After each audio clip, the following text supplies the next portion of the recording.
Well, the weekend has begun, but it does not mean we have to end things here. So for today, we're going to be doing a course for reviews. For today, we have Stardom in Nagoya. This is right after the Osaka event. As you know, we continue with more of the International Women's Cup qualifier matches. So who will walk out of those two matches? And of course, we got a couple of prelim matches as well that will take place on the 29th. And then, of course, AEW Collision. We're only a week away before we head to World's End, but a lot of things happen. But we do have matches involving the Continental Classic, so anything could take place before then. And then, of course, but first things first, we're going to be reviewing Evolution's much recent event, Volume 28. This one features many matches as well. Some of the homegrown girls will be wrestling, but we'll see how that progresses. And then, of course, we'll cap up our episode with some news updates to give you guys updates on what's been happening in the world of pro wrestling, such as what events the promotions are thrown out, who's booked, what matches are set, including developments that are happening in the world of pro wrestling as we speak. So, let's get ready for another episode of the Deleted Wrestle Zone.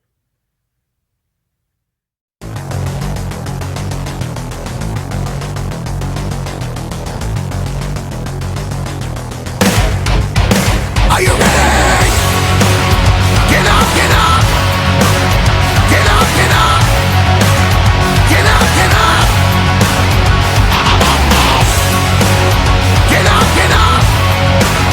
Get up, get up!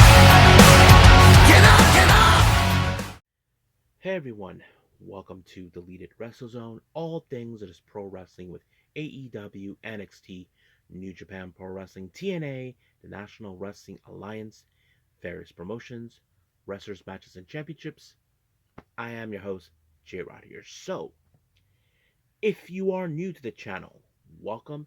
This is a channel where we do a lot of pro wrestling reviews from various promotions, not only here in the United States, but also in Japan, Mexico, Canada, Europe, the UK. Anywhere in the world, pro wrestling is not as big, but it continues to grow.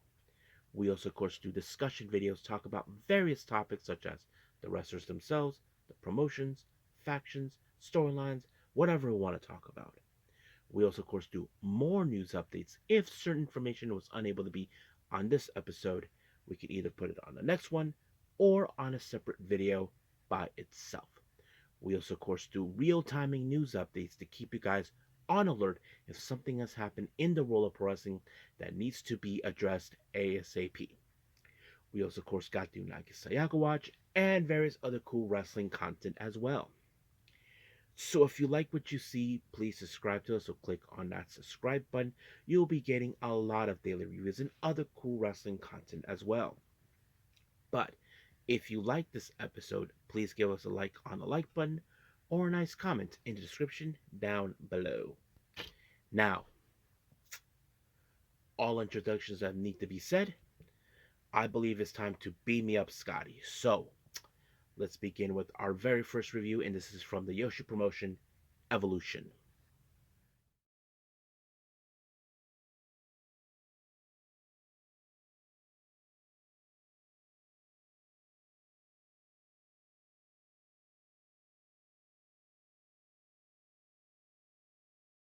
Okay, Evolution Volume 26. This took place last week on Sunday, on the 12th, on the 14th of December. Now, of course, this took place at Shinkiba Fate, Shikiba First Ring.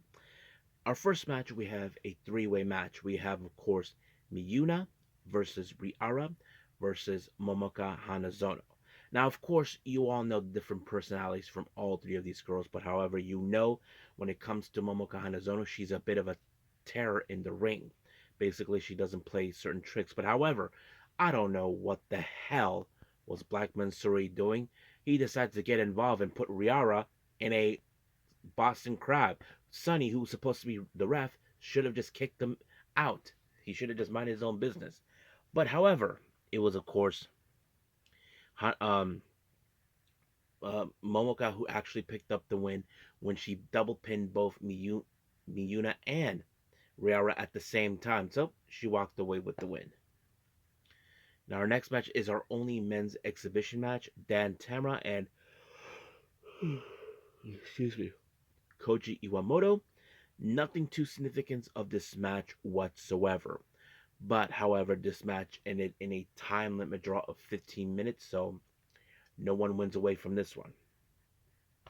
Our next match, we have Soy teaming up with Aki Shizuku. They take on, of course, the members of Colors, consistent of Yuko Sakurai and the de facto leader Saki. Now, of course, you can guess that when it comes to Colors, they in fact are the most, how do I say, well versed unit ever. We've seen how they coexist. Saki normally would team up with Hikari Shimizu, but however, at recent times, she has teamed up with Yuko Sakurai, which is good. However, you probably would say, okay, the factor is Soy, who has least experience. Yes, because she ended up being on the elbow drop by Saki, and just like that, it was over. Our next match, we have our current Sendai Girls Women's World Junior Champion Chi Chi taking on, of course, one half of the Mighty Gold Twin Star champions Nagisa Nozaki. Now, of course, this was a very interesting matchup. However, when it comes to Nozaki, you know, ever since she came back from her injury, she has shown a brand new attitude, showing that she's not afraid to get down and dirty and do whatever it takes to win. That's exactly what she was doing. She even applied multiple Lance Nor, which is her, of course, her finisher. It took maybe 2 or 3 tries to get it down, but third time's the charm. And presto, she wins. Just like that. Now, our main event, we have Zones taking on Veni, formerly known as Asuka. So, of course, this was going to be a tough battle. We know Veni is a bit of a vicious wrestler. She doesn't play games, she doesn't show it. But we know Zones is a very powerhouse wrestler. But however, this match ended in Veni's favor when she applied in moonsault, and just like that, it was completely over. So pretty much that's what's taking place in Evolution. There is another one happening later on this month. Will probably be the last before the start of the renamed. So we'll see how things will progress. But as of right now, let's move on with our next review, and that is Stardom.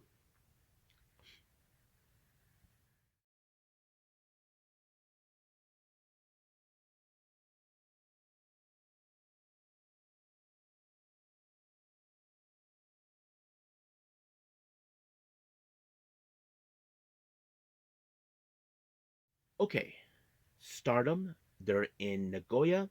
This is their much recent show after the Osaka event that I reviewed on the last episode. It opened up with a three-way match. We have Matoya Mabe, Fukigen Death, and Sayaka Kurara. Now, the match seems okay from the very beginning, but you guys know the type of person Fukigen Death, when she in fact has someone cornered, she tends to do Death, Death, Fukigen Death, and of course she kicks out. However, she tried to persuade Kurara to do that for her, but it backfired. You know, basically, Kurara also fell in the same trap. But however, this match ended with Kurara applying her flawless spears, as always, giving her a good momentum before her future belt match that will take place on Christmas Eve. So we'll see where that leads us. Our next match, we have God's Eye members. We have Rana Yagami, Lady C, Saki Kashima, and Shuri taking on Neo Genesis, Miyu Amasaki, Azumi, Starlight Kid, and Mei Sita. Now, nothing too significant of this match whatsoever to say so. I mean, we do know there are certain factors we can play. I mean, when it comes to Kashima, we probably know she probably aimed for the high speed belt again. But however, that wasn't the case on this time because it was Azumi who picked up the one when she applied a double foot stomp on Lady C, and just like that, it was over. Our next match, we have tag team action. We have the members of Hate, or more specifically BMI 2000, consistent of Raka, and Natsuko Tora taking on EXV's Rianne and Maika. Now remember, this is a pre-land match between Maika and Natsuko Tora for their no disqualification match taking place on December 29th. But however, the one thing that was very interesting as things were progressing towards the end, Natsuko Tora made Micah watch as Raka, in fact, put Rianne in a choke bomb right in front of her while she had to watch, which, of course, I'm sure Micah could not endure. Then things went out of control. So basically, just like that, it was over. Now, our next match, we have um, Cosmic Angels consisting of Yuna Mizumori, Sayuri Ano, and Natsupoi taking on Stars consisting of Momokogo, Azuki, and Mayu Utani. Now, nothing too significant of this, but however, I want to point out something. If you guys remember, Yuna Mizumori has made a challenge for that high speed belt before. I'm sure that she still aims for that too. But however, that match led into a very interesting moment. As you all know, Momokogo is the current challenger for the high speed belt. Now, I think this is the second time she challenged that, but came up short on this one. But one thing that was led is what Momokogo did.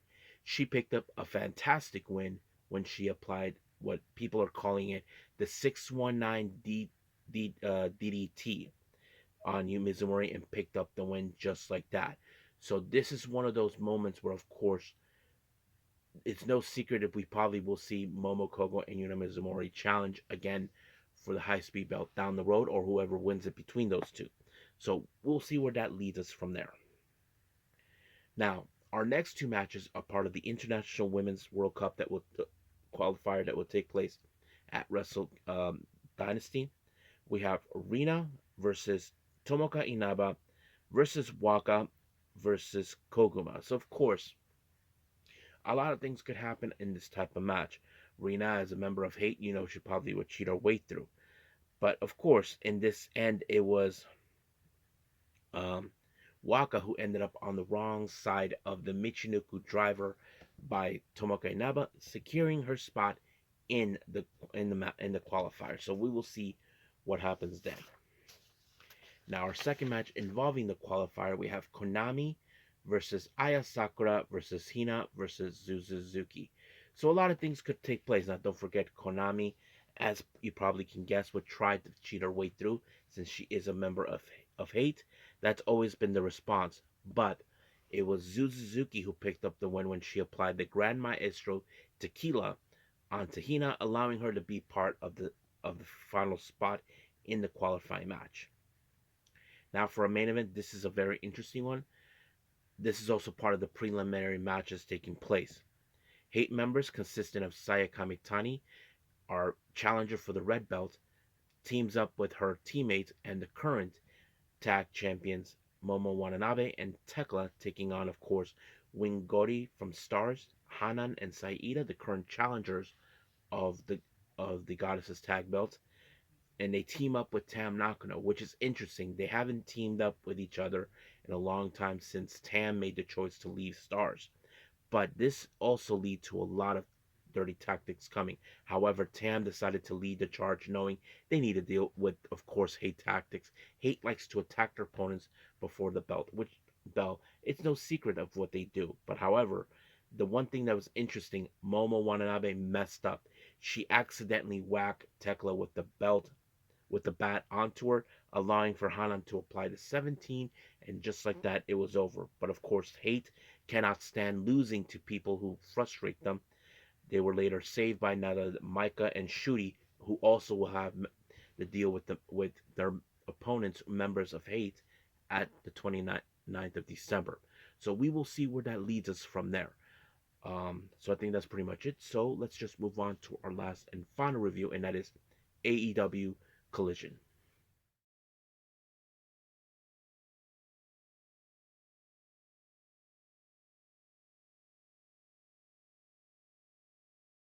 Okay, AEW Collision. We had a very surprising opening with Ian Riccaboni, who is in fact one of the ROH's familiarized ring commentators.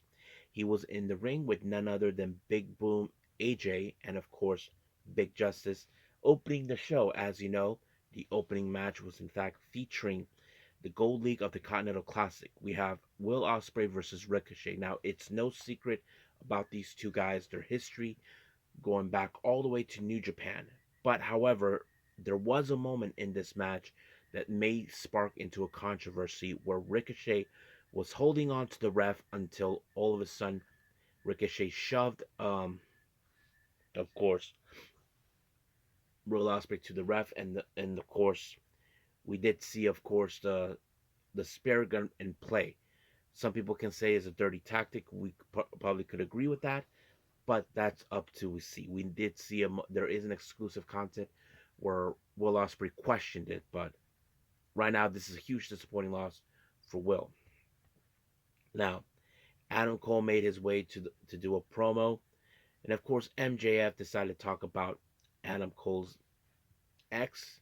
MJF was about to, Adam Cole did the same thing, but one thing led to another. Of course, MJF's private security tried to get involved, but they got their asses handed to them by Adam Cole.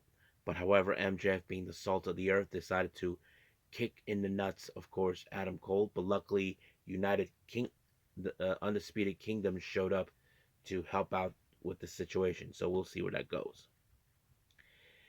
Now, Lexi Neer, who made her return after her honeymoon, interviewed Chris Statlander. As you know, Chris Statlander realized that no one's challenging for the TBS title at World's End, so she decides she'll be the one person to do it, feeling that ever since things have spiraled out of control, ever since losing the TBS title, she felt it's her time to reclaim it.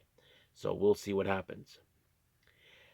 Then, of course, Lexi Neer does another interview with Orange Cassidy. Now, Orange Cassidy wanted Jay White and Hangman to understand one thing clear: that the person who is a problem they need to deal with now is Jon Moxley, saying, take him out of the equation. That will leave only the three of them to decide who will walk out as the winner. So that is probably what he's trying to say. He's saying, look, you're going to bicker all this time. So Orange Cassidy sees he doesn't care who holds the belt as long as we got it away from Jon Moxley. And I think that's what he's going to do. But the real question is, will Hangman and Jay White agree to that? Well, we'll see about that. Now, our next match, we have Chris Statlander versus Penelope Ford, which, ironic, these two ladies have known each other before. If you guys remember, during the time of the Daily Place, Chris Statlander took out, of course, Penelope Ford. But luckily, this match ended with, of course, Chris Statlander doing the Saturday Night Special onto Penelope Ford, and just like that, it was over. However, Mercedes Moné comes out and decides, I was planning that she was going to take the day off at World's End, but she's going to allow her title match to happen at World's End. So, it's official. Now, Big Boom AJ and Big Justice made their way back to ring, but Chris Jericho, who thinks that he holds the city on his, said that they don't have a right to do that. But luckily, Anthony Bowens showed up to, of course, the deal the matter. But of course, Jericho was intending to get in the ring to deal with what's going on, but he, of course, chose to run away like the coward he became. So we'll see where that leads. Now, Lexi Neer actually has an interview with the Vendetta, consistent of Deonna Purrazzo and Taya Valkyrie, until they were interrupted by Toni Storm. However, Toni Storm, who doesn't blatantly remember certain things, Deonna Purrazzo seems like she's not having it, but who knows? But we'll see where that leads from there. Now, our next match is part of the Continental Classic Blue League. We have Shelton Benjamin versus Daniel Garcia. Throughout this entire match, Shelton Benjamin was blurring, dismantling Daniel Garcia left and right. But however, of course, the one thing that what Daddy Magic mentioned is to take out the knees of Shelton Benjamin. It would have worked, but it didn't. However, the jackknife was the deciding factor. But as soon as Daniel Garcia left, apparently he was attacked by the Hurt Syndicate. Then Mark Briscoe showed up to give a helping hand. And then security tried to stop Mark Briscoe until Swerve took out the many hands. So it appears that he has some unfinished business with, of course, the Hurt Business. But as for the point system, Daniel Garcia currently has 7 points, while Shelton Benjamin 6. Now, while Mark Briscoe was in the ring, we did see him. He's facing off Beast Mortos. was a very tough challenge on this one, but however, Mark Briscoe walked out as the victor when he applied the infamous J Driller, and just like that, it was over. Now, for a couple of weeks now, we've been seeing Julia Hart making her return to AEW, and apparently it's been decided Julia Hart wants to deal with Jamie Hayter at Fight for the Fallen on January, so that's going to be interesting to see. Now, Alex Marvez decided to do an interview with Mariah May, but as you know, Mariah May continues to disrespect Thunder Rosa's father, so Thunder Rosa's decided that enough is enough. She was going to deal with her, so that practically ended right there. But however, the security gets involved and people want to see them fight, but we'll see where that goes. Now, our main event is the Gold League of the Continental Classic. We have Darby Allin versus Claudio Castagnoli. We know that Claudio and Darby, they clashed before, even when the Death Riders were causing all kinds of mayhem. Darby Allin, as you know, was relentless. Well, that did not work out in this match in his favor one way or the other, because it was Claudia who used a chair to distract the ref and then used a brass knucks to knock out Darby Allin, and just like that, it was over, giving him his next 3 points with 9, which he will face Ricochet soon enough. However, in post-match, Claudio Castagnoli decided to finish out Darby Allin. Luckily, Will Ospreay showed up to have a helping hand, but Claudio was not having it. So that's pretty much what took place on Collision. We'll see what happens on Dynamite this coming Wednesday, and of course, all the way to World's End. So I think that's pretty much it for all our reviews. I believe it's time for our last and final thing, news updates.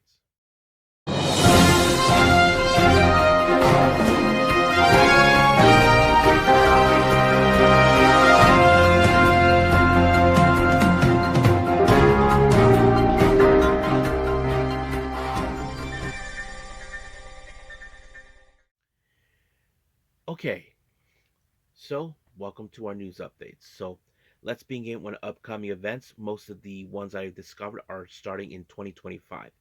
As you know, on January 3rd, Stardom will have their upcoming event, the New Year Dream. This one features, of course, a very interesting title match, and this is for the Sendai Girls World Junior Championship. Aya Sakura issued a challenge against Chi-Chi, and now it's confirmed it's going to happen in Stardom's backyard. The real question is, can Aya Sakura defeat her? Well, we'll see what happens. Now, speaking of championships, Singapore Pro Wrestling has announced for their upcoming event on the 10th of January called Champions Never Yield 3. The Queen of Asia Championship will be defended. Tokyo Pro's very own Yuki Kamifuku defends the belt once again with the previous champion, Alexis Lee. So Alexis Lee will have another opportunity for this belt. And then finally, GCW for their Rochester event on January 10th. Sorry Pal, the Garbage Daddy, Alex Price, and Cole Radrick will be in action to take on the High Seas. Now to our developments. Adam Copeland, according to Fightful Select, has been reported that he is expected to return to AEW intimately. It's been confirmed that he is now medically cleared. So it's probably the real question is when, where, and how he'll make his return.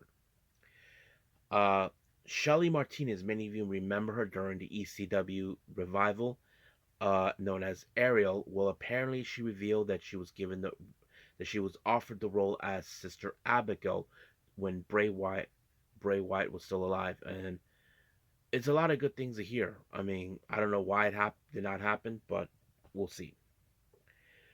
Jordynne Grace recently has been going all cryptic, saying 29 days. So there are those that speculate that she could making the jump to WWE. Who knows?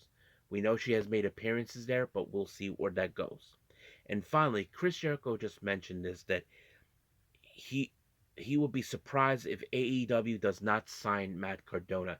It seems that Chris Jericho values Matt Cardona, and I think that is something we should like to see. I mean, Matt Cardona, as I said before, guys, if WWE is not going to roll the ball and make giving Matt Cardona what he wants to return as Matt Cardona, not as Zack Ryder. But if WWE can't do that, well, that's their fault. So Don't blame me for saying that.